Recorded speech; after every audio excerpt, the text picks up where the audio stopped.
What's going on, everybody? So usually I get on here to encourage others or to teach you what I've learned, and tonight I want to get on here to ask for your prayers. Tomorrow at 2 o'clock we have our mediation, which I guess we settle on everything, and then the only thing we're waiting on is a final date for our divorce. I mean, it's real, but it's really becoming real.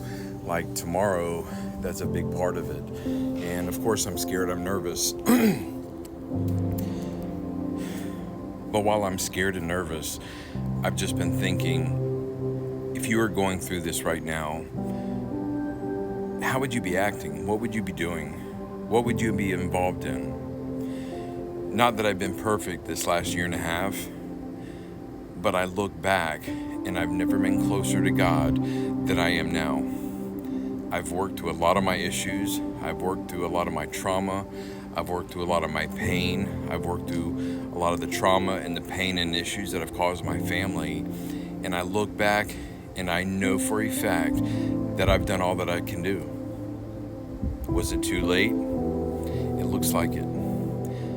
So if this is you and you're separated from your husband or your wife, or you're even going through a divorce, I want you to know it's not over until it's over. The things that I've learned about myself over the last year and a half, the things that God has shown me, it wouldn't have happened if my separation wouldn't have happened. I always say, use this time wisely, my friends. You know, maybe 2 months ago, I did a video on, is it worth it? It's not worth it. You know, when you're sitting alone in your home and you don't have your family, you don't have your kids. You know, this past Christmas, I didn't have my family. I had my son, but it wasn't the same. So sin is not worth your marriage. Sin is not worth your relationship. Sin is not worth losing your family. It's just not. And then the effects of it with your kids. So guys, if this is you tonight and you're not separated, but things are rocky, know this: if you don't change, my story is going to be heading your way, because a wife or a husband is not going to put up with cheating and lying and stealing, whatever it may be, or any kind of abuse. But I'm telling you, and I'm here to tell you, that you can change. Put in the work, put in the effort, become that better, healthier you. You're not a failure. God forgives. We as people, we're different. You know, we should, you know, God's given us a perfect example of love and forgiveness, because we screw up all the time. And I ask God to forgive me, and He does. And then a couple of days later, I might find myself doing the same thing. But that's the kind of love and forgiveness we should have for one another. So work on you. Don't let my story become your story. Sin is not worth your family.